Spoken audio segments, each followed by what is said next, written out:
See if I can make it without slipping.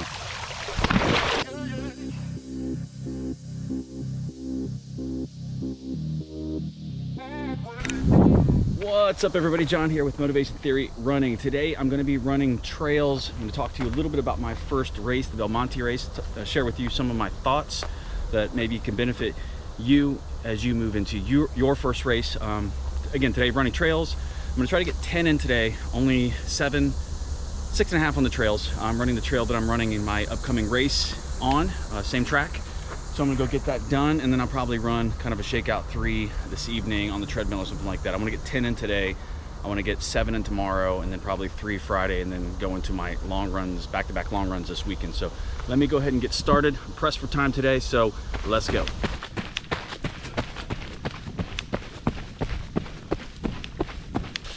So today, I'm not doing a math run, doing a little more of a tempo run.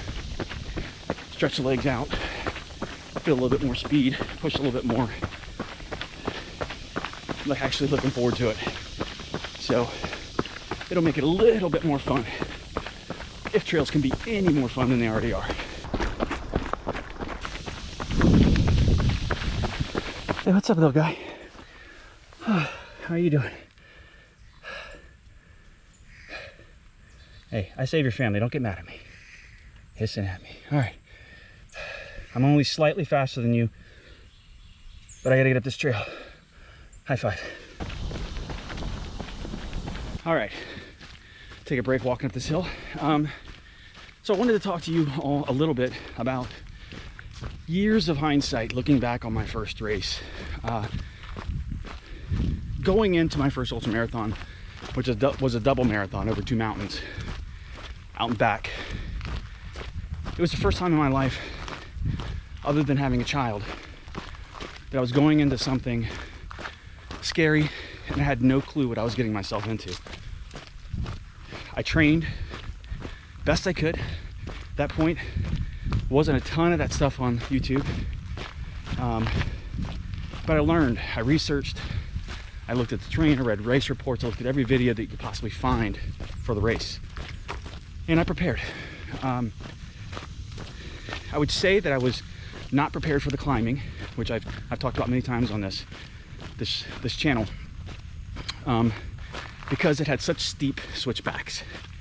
It wasn't long, slow grades up a mountain. It was very short, 1,300 foot climbs, pretty much straight up a mountain. And I think the highest elevation was right around 4,000 feet. So it's not like, 10,000 feet or anything like that. So I was legitimately afraid at the unknown at that point. And that comes to my first point I would like to make. Surrounding yourself with people that know you and that are just good people. They're supportive people that can keep you in the correct mind state. I was in and out of the pain cave a lot. I was down a lot because this was the first time I was experiencing the level of doubting myself, the level of pain. First time in my life. I grew up an athlete, but nothing even came close to my first ultra. So a lot of this was the first time I'd experienced this. So I had one of my best friends pacing me. She brought out her husband. They had their kids. My wife brought our kids. So I had a really good support group. Oh, and the parents of my best friend came out. And he was battling cancer. You want to talk about, he was going through treatments. You want to talk about motivation. That motivated me. That motivated me a lot. So she had known me my whole life. I was able to kind of tap in to that trust. When someone says you got it in you, they know, they believe in you, you believe them. It's the same with your loved one. You're there in front of your kids. That was a huge, huge benefit to me. Kind of the first tip, my first takeaway is to say, surround yourself with really good people if possible. Surround yourself with people that you trust and that you understand that you're going to go through some pretty low times and you need to lean on them. And it makes a world of difference. I really don't know if I could have finished that first race if I didn't have the support that I had that day. Bridge is still out, still have to cross the water. Looks like some people have made some makeshift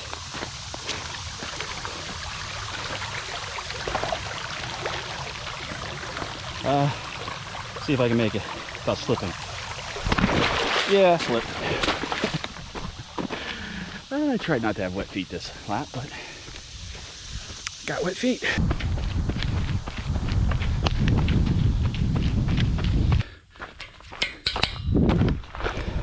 All right, 31 and a half minutes or so to the road, 32 and a half to the next fire road. Here we go. So the second kind of tip and takeaway that I have is understanding that no matter how much you plan, there's a high probability that plan is going to fall through. So I'll tell you about what happened to me the first probably 6 miles of my first ultra. I signed up with a guy that I was friends with. It was his first 2. He brought along a friend that he was friends with. We started, all 3 of us, running together. Somehow on the single track, with peeling off to go to the bathrooms and that first aid station at the top of the first mountain, we got separated. I spent the next 6 miles slowing down, speeding up, looking for them, completely baffled about how I lost them, or they lost me. I went from thinking I made a mistake and questioning, so I spent an hour or so going through this. It consumed me. It was so gutting. It was so gutting. I actually stopped on the trail several times waiting for them. Things were going through my mind like they did it on purpose. Wasn't a super close friend. It was an acquaintance. I would consider my friend at work. So I didn't want to go that way. I didn't want to go to the negative. And to come to find out at my first aid station, they had already passed it about 10 minutes before I got there. At that moment, my mental state just took a huge dive. I was just confused and didn't understand. First, how that happened. Secondly, why they didn't wait, or at least try to find me. And so I spent probably the first race, half the race, completely upset, mad, wasting energy, adrenaline. Luckily, I think at mile 19, I picked up my pacer. I think it was back to the first point I made. Kind of got me out of that probably 3-hour funk I was in. It was not nice. It was not a good time. I wasn't having fun because my plan was spending my first race with 2 other people, helping each other, pick up my pacer, just having a grand day. I thought it was all ruined. I was upset, but my pacer helped me. My best friend helped me get out of that. My wife helped me get out of that. My kids helped me get out of that. So my takeaway is, I really needed to have let that go. I lost a lot of valuable energy, a lot. And when you run your first ultra, you understand how much emotion and energy is wrapped up in the struggle. If you watched my treadmill 50K, my comeback one this year, as soon as it was over, this flood of emotions came back. And it's like that in every ultra. I don't know why. It's a very emotional thing to me when I finish one, because I put so much into it, and it means a lot to me.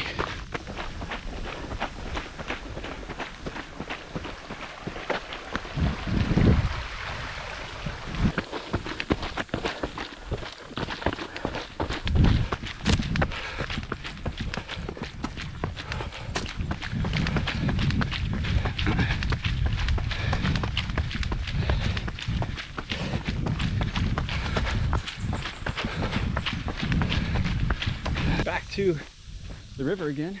Finish that loop. 51 minutes, almost 52 minutes total. So it's probably right around 50 or 40 minutes for the loop. Not even gonna attempt to stay dry. No reason to, because I'm already wet.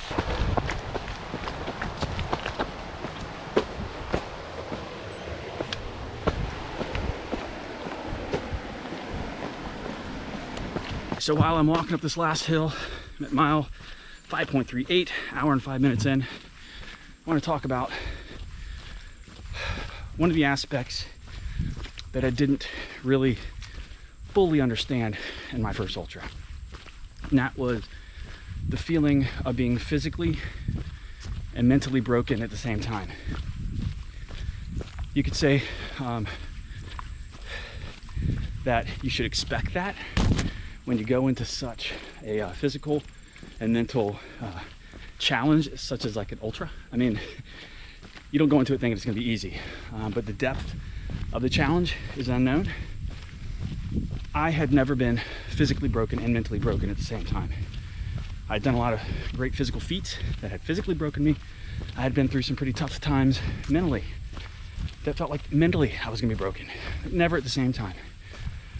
The last climb in my ultra, I think I was probably right around climbing up to mile maybe 48, 46, 1,200 foot climb. I hadn't seen another person for probably 3 hours besides my pacer, and that person got dropped. I had to run. You have to run like the last, I don't know, 19 miles by yourself. I can't remember. But the last aid station I had gone through, I learned that 25% of the folks in the race had dropped out. And I was towards the end of the pack. That was tough. That's one of those things like, oh my gosh, this is a real thing. Those people were trained. A lot of those people probably had run ultras before, and then I started questioning myself. So I dove down, pushed hard. I ran out of water going into the last climb. So I had to make a lot of decisions whether or not I was going back to the river and drink the river water, which was a possibility, but I was backtracking, losing time, and I was pushing cutoffs. So I couldn't do that. So I started my climb. And when I tell you that I was broken, I mean it in every sense of the word, metaphorically. I was stopping on the trail, literally in tears. Not bawling like a baby, but in a place where I didn't feel like I was gonna make it. I honestly thought I was gonna fail, and that was the first time in my life, call it a sheltered life. I've been pretty successful at everything I've tried, so wow, right, it's a race. But I honestly thought I was gonna fail. This thing I'd put so much time in. Not only did I use my time, but I took time away from my family to train. I took time away from them to travel out. I took time away from, one of my really best friends on this earth, her husband, her kids, her parents, to travel out, stay in hotels, and crew me. All of that weighed on me.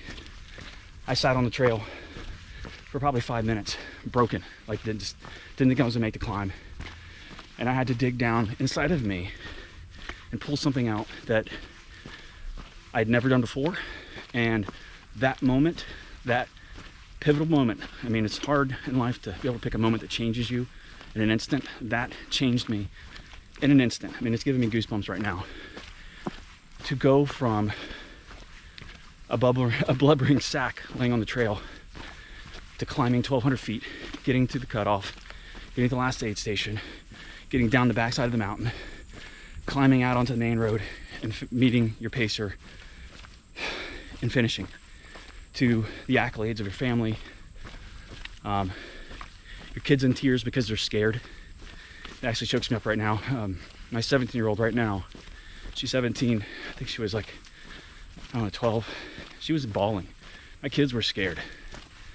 So that's the moment that I learned that it wasn't something only I'm going through, that they're going through it too. And it opened my eyes a lot to what the sport is and what you're asking other people to carry with them when we do this sport. It's not just you, it's not just me. With all that being said, I would love all of you to leave it down in the comments why it is you run ultras, or that you want to run ultras. A lot of times it's an extremely personal thing, but I think it's something that helps others connect. Not a lot of people understand this sport. So the more that we can be there to support each other, both from an encouragement standpoint to a helpful standpoint and teaching lessons learned, the better off we all are. Again, that's why I started this channel. I'm not elite. I'm never gonna be. But I love motivating people. I love setting goals and accomplishing them. I just love helping people. I mean, this is why I was put on this earth. It's been part of my life in every aspect of my life. The service. So that's why I do it. I do it to push myself, to take advantage of what I've been blessed with physically and mentally. I do this to inspire my children, not to really be runners, but to know that anything is possible that you set your mind to. Life doesn't just give you things. You have to set those goals and work towards them. Ultras, like everything else in life, you have to put one foot in front of the other. When I was down on that mountain, I had to pull myself up and keep saying, put one foot in front of the other, put one foot in front of the other, and finish. And it sounds cliche, but that was the answer. And that's the answer for you. To get to the starting line, make the commitment, train, put one foot in front of the other, sign up for your race, toe the line, and push yourself to something that when you're complete will have changed you forever. So understand truly what we're doing in the sport. Understand that you want to train smart. You want to use smart nutrition. You want to be as informed and as safe as possible. Every run, every race. And enjoy the life you have. Enjoy the time. Enjoy being physically able to do this. Because it's a blessing. It really is to be able to be out on the trails, no matter what age you are running ultras. There's only about 200,000 people on Earth that have run an ultramarathon. That's a pretty exclusive club. You should be proud if you've done one, and you should be excited if you want to join that exclusive club. That's what this channel is about. It's about doing something that almost no one on the earth in statistical terms has done. So I appreciate you. I appreciate you being on my journey with me. And I love the Motivation Theory Run Club.